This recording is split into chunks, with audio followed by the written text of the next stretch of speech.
হলদির video তো তোমরা সবাই দেখেছো, আর বিয়ের ভিডিওগুলো পোস্ট করা হয়নি, এবার পরপর বিয়ের ভিডিওগুলো পোস্ট করব। আর যারা দেখোনি হলদির ভিডিও তারা আমার চ্যানেলে ভিজিট করতে পারো, করলে আগের ভিডিওগুলো দেখতে পারবে। তো এটা ছিল বিয়ের দিন, আর আমি বাড়ি চলে এসেছিলাম রেডি হতে, চুল বেঁধে নিয়েছি, আর এই ফুল লাগানোর আগে হারগুলো পরে নিলাম, কারণ পরে পরতে সমস্যা হবে। তো আমি সব থেকে জুঁই ফুল বেশি পছন্দ করি, যতই ফুল হোক না কেন জুঁই ফুল আমার খুব প্রিয়, এর গন্ধটা না খুব ভালো লাগে। তো তোমাদের কার কার ভালো লাগে তোমরা কমেন্টে অবশ্যই জানাবে। তো আমি খোপাতে জুঁই ফুল লাগিয়েছিলাম, আর তারপরে গোলাপ নিয়ে গোলাপের পাপড়িগুলো ছাড়িয়ে নিয়েছিলাম, নিয়ে ওই পাপড়ি দিয়ে 5-6টা করে পাপড়ি দিয়ে একটা করে ফুলের শেপ দিয়ে, আর মাঝখানে একটু পুঁথি দিয়ে এরকম ফুল ফুল করে পুরো খোপাটাতে লাগিয়ে দিয়েছিলাম।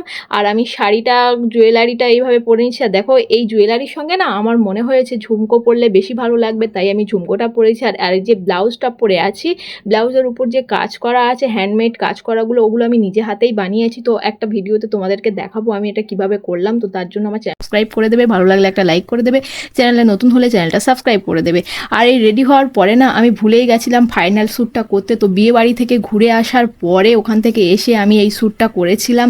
তোমরা নিজেরাই বুঝতে পারবে, দেখো ফুলগুলো ততক্ষণে শুকিয়েও গেছে, ঘুরে বাড়িতে পৌঁছানোর পরে আমি এটা করেছি। তো আমার ফাইনাল লুকটা তোমাদের কেমন লাগছে তোমরা কমেন্টে অবশ্যই জানাবে, ভালো লাগলে একটা লাইক করে দেবে, চ্যানেলে নতুন হলে চ্যানেলটা সাবস্ক্রাইব করে দেবে। দেখা হচ্ছে নতুন কোনো ভিডিওতে।